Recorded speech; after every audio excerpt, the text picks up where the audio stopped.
recognize certain things that, I don't know if we want to call them sick, but that are distorted. For instance, I've seen black men married to white women, and essentially they hate other black people, that they have sort of joined the oppressor and are actively anti-black. And an expression of self-hatred. That's right. It's an expression of self-hate for them to marry a white woman. But now, on the other hand, I see some black men who are married to white women who remain militantly black. Well, couldn't that be a defense mechanism? But it is a contradiction. But being militant, let's deal with this. Some of our most revolutionary blacks have white women. Now, many blacks suspect, and it's an open secret, that their militance is simply a defense mechanism so that they can deal with their need for a white woman.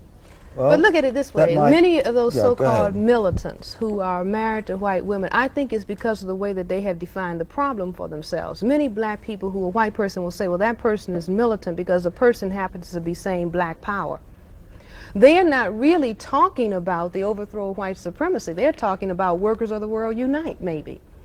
Do you see what I'm saying? But because they are black, they're saying, well, okay, I'm saying in terms of a whole humanistic struggle. They are talking, right. You see what I'm saying? So they don't perceive integration, I think. But they don't perceive a contradiction because the whole struggle of black people until recently has been defined as trying to get in to, we want to become a part of the society as though it is possible for people of color to become a part of the society. Now, some black behavioral scientists are saying, on the basis of having made an analysis that the system is one of white supremacy, in which none of the non-white people in the entire world who happen to make up 9/10 of the total world population, none of the non-white people can actually integrate into the system of white supremacy because it is just that, maintaining white supremacy.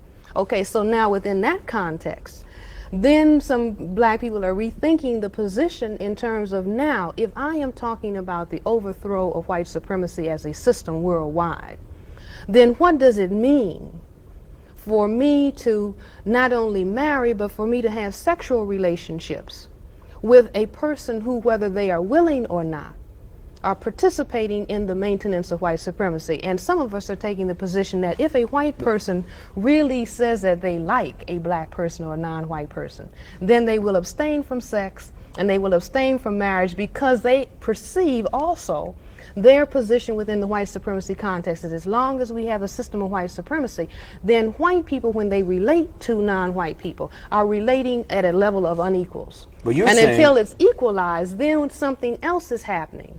Do you see what I'm saying? In other words, the non-white person who is in bed with a white person, thinking that they are bringing about a humanistic union, are really bringing about their further subjugation because they are thinking in the act of sex that now we are one and now we are equal. And so when you find that those people who are in bed with white people, when they get out, like you said, they are negative, and you can make a diagnosis.